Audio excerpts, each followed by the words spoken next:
وقل رب أدخلني مدخل صدق وأخرجني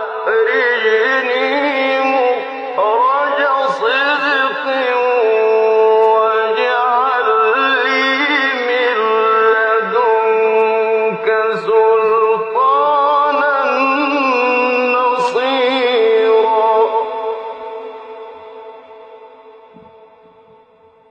Chers frères et sœurs, nous avions commencé la semaine dernière à parler d'un des noms d'Allah Azza wa Jal, Al-Wadoud, le tout affectueux ou bien le tout aimant.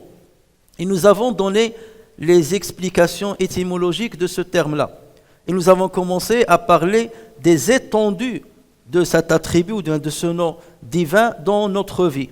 Et nous avions dit que Allah Tabaraka wa Ta'ala, il est le Wadoud, il est le tout affectueux envers sa création, envers les êtres humains en particulier.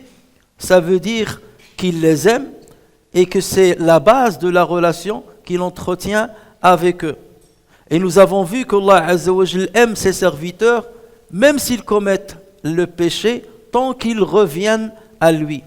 Et jamais Allah Azza wa Jal ne se lasse de pardonner à ses serviteurs, même s'ils renouvellent le péché, même s'ils renouvellent leurs insouciances, tant qu'il leur arrive de revenir à Allah Azza wa Jal, de regretter leur péché et de manifester leur amour à Allah Azza wa Jal à travers ce retour. L'imam al-Bukhari rapporte sur Abu Huraira radiyallahu anhu que le prophète sallallahu alayhi wa sallam a dit: un serviteur a commis un péché. Un serviteur a commis un péché, donc ça peut être un serviteur des anciennes communautés. Et raison de plus, si ce qui va être dit est valable, raison de plus pour les musulmans. Donc un serviteur a commis un péché. Et il a dit: Seigneur, j'ai commis un péché, pardonne-moi. Et Allah Azza wa Jal a dit, et là il a posé la question aux anges: mon serviteur a su qu'il a un Seigneur qui peut pardonner le péché comme il peut punir le péché, et il est venu vers moi, je lui ai pardonné. Du temps s'est écoulé et ce serviteur a commis encore une fois un péché. Et ensuite il s'adressa à Allah Azza wa Jal en disant: Seigneur, j'ai commis un péché encore une fois, pardonne-moi.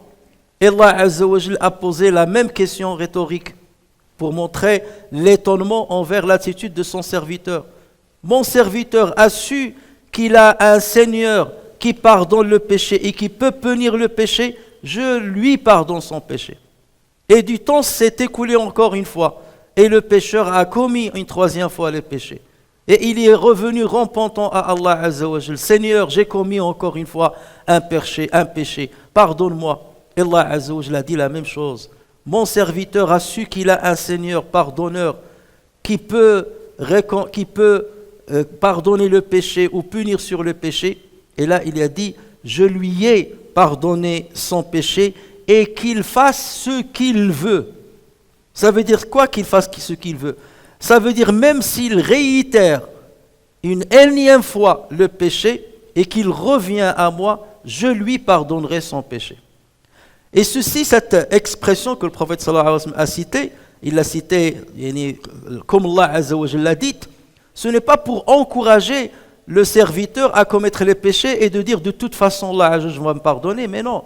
C'est pour encourager le serviteur à revenir vers Allah Azza wa Jalla, même s'il passe par un moment de faiblesse, par un moment de tentation, et qu'il tombe dans le péché, ou qu'il s'enfonce et qu'il se noie dans l'océan des péchés. Tant qu'il revient à Allah Azza wa Jalla aimant, Allah Azza wa Jalla, tellement il est affectueux envers ses serviteurs, qu'il lui pardonnera une énième fois. Et regardez le lien qu'il y a dans le verset qu'on a cité de Surat Al-Buruj, le lien entre Al-Wadoud, le nom Al-Wadoud, et ce retour vers le pardon. Allah Azza wa Jalla dit: Innahu huwa yubdi'u wa yu'id wa huwa al-ghafuru al-wadoud. C'est lui, c'est Dieu, c'est lui qui commence et recommence. Alors bien entendu, qui commence et recommence, on peut la comprendre de différentes manières. C'est lui qui commence la création, la détruit et ensuite il la recommence une deuxième fois. C'est lui qui crée les êtres humains, leur donne la mort et les ressuscite encore une autre fois. Mais on peut comprendre aussi, c'est lui qui commence le pardon et le recommence s'il le faut. Et d'ailleurs, regardez la suite du verset, c'est lui qui commence et recommence, et c'est lui le pardonneur, le tout affectueux. Donc il y a forcément un lien entre le nom Al-Wadoud, le tout affectueux, et justement le fait de recommencer ce par quoi il a commencé. Et le serviteur qui a compris ces sens-là, et qui en a été imprégné dans la profondeur de son cœur, ne peut qu'être aimant vis-à-vis de Allah tabaraka wa ta'ala. Et ne peut que mettre l'amour d'Allah Azza wa Jal au-dessus de tout amour. Ce qu'Allah Azza wa Jal nous demande, ce n'est pas d'anéantir l'amour des autres, l'amour des choses, et de ne maintenir que son amour, de remplir complètement le cœur par son amour et de ne rien laisser comme amour pour les autres. Non. Ce qu'Allah Azza wa Jal, tellement il est miséricordieux, il nous dit, ce que je veux de vous, c'est que mon amour doit être au-dessus de la mêlée. Il doit être en haut de vos priorités. Le plus fort amour, le plus grand penchant affectueux que vous pouvez avoir. D'abord, il doit aller vers moi et ensuite vers le messager que je vous ai envoyé. Et c'est pour cela qu'Allah Azza wa Jal dit, ce qui signifie, dit, si vos pères, vos enfants, vos frères, vos épouses, vos clans, les biens que vous avez gagnés, le négoce dont vous craignez le déclin et les demeures qui vous sont agréables, vous sont plus chers, plus aimés, vous sont plus chers qu'Allah, son messager et la lutte dans le sentier d'Allah, alors attendez qu'Allah fasse venir son ordre, ça veut dire sa punition, son châtiment, fasse venir son ordre, et Allah ne guide pas les gens pervers. Autrement dit, donc Allah Azza wa Jal ne dit pas qu'il faut anéantir ses amours. Il ne faut pas que leur amour dépasse l'amour d'Allah Azza wa Jal. Et là, on peut se poser la question, mais comment l'amour de ces choses-là peut dépasser l'amour d'Allah Azza wa Jal? Moi, j'aime Allah Azza wa Jal et je le dis et je l'affirme. Oui, mais encore faut-il le prouver. Lorsque ton commerce, ton travail passe avant tes obligations vis-à-vis d'Allah Azza wa Jal, ne prétends pas encore que tu aimes Dieu plus que ton négoce, ou plus que ton commerce, ou plus que ton travail.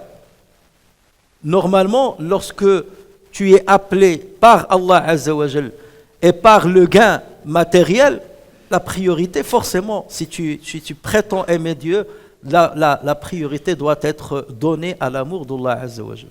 Dès que le mu'addin vous lance Hayya ala salah, Hayya ala al-falah, venez vers la prière, venez vers la félicité. Donc il n'y a pas de félicité en dehors de la félicité donnée par Allah Azza wa Jal à travers la prière. Sauf si je suis dans une contrainte, bien entendu, majeure.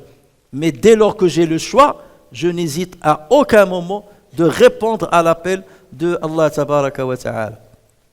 Lorsque le travail me pousse à commettre des péchés ou à gagner l'argent d'une manière illicite, alors qu'Allah Azza wa Jal m'interdit de le faire, l'appel d'Allah, l'interdiction d'Allah Azza wa Jal est prioritaire.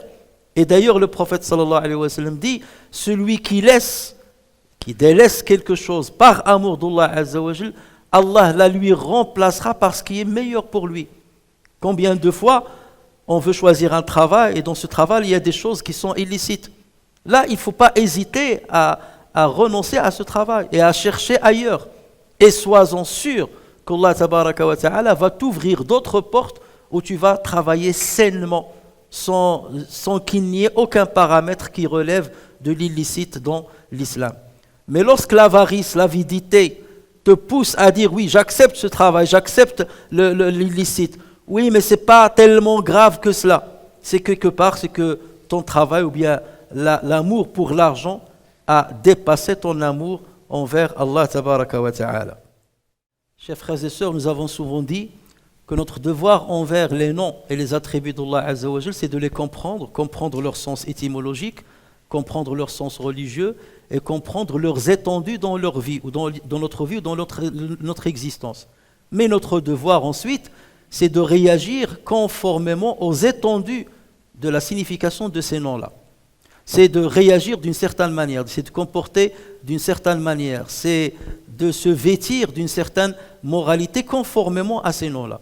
Et nous sommes en train d'expliquer le nom Al-Wadoud, le tout affectueux. Maintenant qu'on a compris son sens étymologique et certains de ces étendues, que faut-il faire de notre part? Dès lors que nous savons, ça veut dire quoi Al-Wadoud, le tout affectueux. Donc moi aussi, puisqu'Allah est tout affectueux à mon égard, je dois être affectueux à son égard. Puisqu'il m'aime de différentes façons, je dois l'aimer. Tel est l'objectif que je dois avoir. Et non seulement je dois l'aimer, il faut que son amour dépasse n'importe quel amour qui puisse exister sur cette terre-là. Parce que aimer, il a un haut et il a un bas. Aimer, c'est des degrés. L'amour, il est représenté par plusieurs degrés. Donc l'amour d'Allah Azza wa Jal doit atteindre le summum, et non pas être dans un niveau un peu plus bas. Parce que nous aimons nos parents, nous aimons nos frères, nous aimons nos sœurs, nous aimons nos conjoints, nous aimons nos enfants, nous aimons le commerce, nous aimons l'argent, nous aimons nos clans. Mais l'amour d'Allah Azza wa Jal doit être au-dessus de tout cela. Allah Azza wa Jal ne nous dit pas d'enlever de notre cœur l'amour de toutes ces choses-là. Là, vous pouvez les aimer parce que c'est Allah Azza wa Jal qui a fait de sorte que vous aimiez ces choses-là. Regardez par exemple un animal. Tu trouves une femelle, par exemple, n'importe quel animal. Une femelle, elle aime tant son petit qu'elle est prête à donner sa vie pour le sauver et pour le défendre. Mais lorsqu'il arrive à un certain âge, ça y est, elle le jette. Même s'il vient vers elle, elle le rejette. Et cet amour, il disparaît. Et ceci nous montre que voilà, cet amour, Allah Azza wa Jalla la met dans le cœur des femelles animales pour une période bien déterminée, même le mâle et tout, pour une période bien déterminée. Et ensuite, ça s'arrête. Ça peut se transformer en une animosité. Vous avez même des mâles qui rejettent leurs petits et même qui les combattent et parfois les tuent s'ils rentrent en compétition avec eux. Chez nous, les êtres humains, Allah Azza wa Jalla a fait de sorte que l'amour que nous portons à nos parents ou les parents envers leurs enfants, il dure dans le temps, jusqu'à la fin de notre vie. Sauf s'il y a quelque chose qui a nui à cet amour. Mais cet amour-là ne peut en aucun cas égaler l'amour que nous devons porter à Allah Azza wa Jalla. Il ne peut pas lui arriver. Il ne peut pas arriver à cet amour-là. Donc Allah Azza wa Jalla, justement, il accepte et il agrée l'amour que nous portons à ces choses-là. Aimer le commerce, aimer travailler, aimer gagner l'argent, c'est pas interdit tant qu'on le fait dans un cadre autorisé et dans un cadre licite. Mais ce qui est interdit, c'est de mettre l'amour de ces choses-là au-dessus de l'amour de Allah tabaraka wa ta'ala, comme on l'a si bien dit. Donc pour parvenir à l'amour d'Allah tabaraka wa ta'ala, il faut passer par des étapes, il faut fournir certains efforts. Le premier de ces efforts, le premier moyen qui permet d'aimer Allah Azza wa Jal, c'est le connaître, la connaissance de Dieu. Ma'rifatu Allah. Al-Hassan ibn Ali ibn Abi Ja'far rahimahullah a dit: j'ai entendu Utba al-Ghulam, il s'agit d'un des prédécesseurs qui était un savant, un ascète, un scrupuleux, quelqu'un qui adorait toujours Allah Azza wa Jal, qui ne s'intéressait pas à la vie. Il disait: celui qui connaît Allah ne peut que l'aimer. Et celui qui aime Allah Azza wa Jal, il lui obéit. Et celui qui lui obéit, Allah Azza wa Jal sera généreux envers lui. Et si Allah Azza wa Jal est généreux envers lui, il le mettra à ses côtés le jour de jugement. Et celui qui résidera à côté d'Allah Azza wa Jal le jour du jugement, heureux soit-il, heureux soit-il, heureux soit-il. Et on dit qu'il a commencé à la répéter jusqu'à ce qu'il a perdu conscience. Et ce même homme, Utba ibn Aban, rahimahullah, on l'a entendu dire pendant sa prosternation: Seigneur, si tu me châties, sache que je t'aime. Et si tu me combles de ta miséricorde, sache que je t'aime. Autrement dit, l'amour que je te porte n'est pas conditionné par ton bienfait. Si tu es bienfaisant envers moi, je t'aime, sinon je ne t'aime pas. Non, quelles que soient les circonstances et quel que soit le degré où tu me mets, je continuerai de t'aimer parce que tu mérites d'être aimé. Et c'est de cet amour-là dont on parle et auquel on doit parvenir. Mais bien entendu, pour connaître Dieu comme il faut passer par des étapes. La première de ces étapes, c'est connaître ses noms, connaître ses attributs. Pourquoi ? Parce que les cœurs des êtres humains penchent toujours, et c'est quelque chose qui est immuable, penchent toujours vers celui qui possède la perfection. On aime la perfection dans toutes les choses. Et Allah Azza wa Jal est par excellence celui qui possède la perfection absolue, sous tous ses aspects. Donc plus tu connais la perfection d'Allah Azza wa Jal dans les différents domaines, tu ne peux que automatiquement l'aimer. Donc si tu ne connais pas les noms de Dieu, si tu ne connais pas ce que ça veut dire Al-Muqit, ce que ça veut dire Al-Wali, ce que ça veut dire Al-Muhib, Al-Mu'id, ce que ça veut dire Zahir, Al-Batin, Al-Muqaddim, Al-Mu'akhir, si tu ne connais pas ces noms-là, les 99 noms d'Allah Azza wa Jal, comment veux-tu connaître Dieu? Allah Azza wa Jal s'est défini à nous à travers ses noms et ses attributs. Là, nous sommes en train de parler pendant 2 Jumu'ah, et le troisième viendra, d'un seul des noms, Al-Wadoud. Donc c'est le même exercice qu'il faut faire pour les 99 noms. Et plus tu maîtrises ces noms-là, non seulement dans ta mémoire, mais en comprenant leur sens et leur essence et leur étendue, forcément tu ne peux que aimer Allah tabaraka wa ta'ala. Le deuxième pas pour aimer Allah Azza wa Jal, c'est méditer sur la création de Allah Azza wa Jal. Yatafakkaruna fi khalqi as-samawati wal ard. On connaît Dieu à travers le Coran, le livre lu, et on le connaît à travers le livre contemplé. Et le livre contemplé qu'Allah Azza wa Jal a mis devant nous, c'est le cosmos, c'est l'univers. Regarde comment les planètes sont créées, regarde comment l'existence a commencé. Regardez comment la création a commencé. Allah Azza wa Jal nous invite à faire ça. Et ceci parfois doit passer par des sciences profanes, par l'astronomie, ça peut passer par la physique, ça peut passer par la biologie, par plusieurs sciences, par la chimie. Ce sont des sciences qui permettent de maîtriser le monde, de connaître les secrets du monde. Et plus tu connais l'équilibre du monde, tu te rends compte de la grandeur de son créateur et de celui qui lui a donné cet équilibre. Et forcément, lorsque tu vois sa perfection dans sa création, tu ne peux que l'aimer. Et moins tu connais ce qui t'entoure, moins tu connaîtras Allah tabaraka wa ta'ala. Et le troisième pas pour parvenir à la connaissance d'Allah Azza wa Jal, c'est ressentir ses bienfaits sur toi.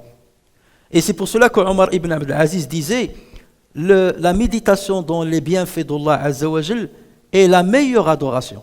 Il y a plusieurs adorations, il y a des adorations physiques, mentales, mais l'adoration mentale qui est celle de méditer sur les bienfaits de Dieu sur toi, c'est la meilleure des adorations. Tu t'assois et tu dis, Masha'Allah, Allah Azza wa Jal m'a donné ça, il m'a donné ça, il m'a donné ça, il m'a évité ça, il m'a fait ça, il m'a fait ça, il m'a orienté comme ça. Et forcément tu l'aimes, parce que le cœur aime celui qui était bienfaisant envers lui. Quelqu'un qui t'a donné un cadeau, tu vas l'aimer. Quelqu'un qui t'a aidé, tu vas l'aimer. Alors qu'en est-il de celui qui t'a comblé de ses bienfaits, ceux que tu connais et ceux que tu ne connais pas? Le deuxième pas pour aimer Allah tabaraka wa ta'ala, c'est suivre le prophète sallallahu alayhi wa sallam et le prendre comme modèle et exemple. Allah Azza wa Jal dit à ce propos, ce qui signifie, dit, si vous aimez vraiment Allah, suivez-moi, Allah vous aimera alors et vous pardonnera vos péchés. Allah est pardonneur et miséricordieux. Suivre le prophète sallallahu alayhi wa sallam, pas seulement dans son apparence. C'est bien de suivre le prophète sallallahu alayhi wa sallam dans son apparence, comment il s'habillait, comment était sa tenue, comment était sa barbe. Tout ça c'est bien, c'est la sunna du prophète sallallahu alayhi wa sallam. Mais avant cela, le suivre dans sa moralité, dans son comportement, dans son éthique. Comment il se comportait avec ses épouses, comment il se comportait avec ses voisins, comment il se comportait avec ses ennemis, comment il pardonnait à ses ennemis, sa mansuétude, son pardon, sa non-colère. Tout ça, il faut le suivre. Si tu prétends aimer Dieu, suis pas à pas le comportement du prophète sallallahu alayhi wa sallam. Il faut suivre les gestes du prophète sallallahu alayhi wa sallam et il faut fuir tout ce que le prophète sallallahu alayhi wa sallam t'a interdit de faire. Et plus tu suis le prophète sallallahu alayhi wa sallam, plus Allah Azza wa Jal t'aimera. Troisième pas, et il y en a plusieurs, on citera le reste la semaine prochaine, Inch'Allah, c'est aimer le Coran, le réciter, mémoriser ne serait-ce qu'une partie du Coran, méditer le Coran et l'enseigner. Donc il y a on a plusieurs engagements envers le Coran. Le Bukhari et Muslim rapportent sur Aïcha radiyallahu anha que le prophète sallallahu alayhi wa sallam a envoyé une brigade quelque part et il a mis à leur tête un homme. Et cet homme-là, c'est lui qui dirigeait la prière. Et chaque fois qu'il récitait des sourates, comme ce qu'on fait dans la prière, il récite surat Qul huwallahu ahad, surat al-Ikhlas, à chaque fois, dans chaque prière. Chose que le prophète sallallahu alayhi wa sallam ne faisait pas. Et donc les compagnons, ils étaient étonnés de cette attitude. Cet homme-là ne suit pas la sunna du prophète sallallahu alayhi wa sallam. Pourquoi il récite la surat al-Ikhlas tout le temps? Donc en revenant, ils sont allés voir le prophète sallallahu alayhi wa sallam pour lui faire part de ce qu'ils ont observé. Et le prophète sallallahu alayhi wa sallam ne l'a pas jugé tout de suite. Ah, c'est un mubtadi', pourquoi il a fait ça, pourquoi il n'a pas suivi ce que je dis? Je vous ai dit, sallu kama ra'aytumuni usalli, priez comme vous me voyez faire. Pourquoi celui-là n'a pas fait comme ce que je fais? Non, le prophète sallallahu alayhi wa sallam leur a dit, allez lui demander pourquoi il fait ça. Et lorsqu'ils sont allés le voir, il leur a dit, parce que cette sourate nous parle des attributs de Dieu. Allahu ahad, samad, lam yalid, lam yulad, lam yakul lahu kufuwan ahad. Et j'aime la réciter, parce qu'elle me définit Allah Azza wa Jalla, elle me rapproche d'Allah Azza wa Jalla. Ayant donné cette réponse, les compagnons sont revenus en informer le prophète sallallahu alayhi wa sallam. Et le prophète leur a dit, allez lui dire que Dieu l'aime. C'est comme ça que ça a été dit dans la version de Bukhari et Muslim. Et dans une autre version, le prophète sallallahu alayhi wa sallam a dit, il a aimé Qul huwa Allahu ahad et le miséricordieux l'a aimé. Il a aimé Qul huwa Allahu ahad et le miséricordieux l'a aimé. Et la deuxième attitude qu'on doit avoir, c'est enseigner le Coran. Khayrukum man ta'allama al-Qur'ana wa 'allama. Le meilleur d'entre vous, c'est celui qui apprend le Coran et qui l'enseigne aux autres, aux petits, à ses enfants, à son conjoint, et ainsi. Il le diffuse parmi les autres. Donc voici l'effort que nous devons fournir, les efforts que nous devons faire fournir, les moyens auxquels on doit parvenir pour parvenir à l'amour d'Allah tabaraka wa ta'ala.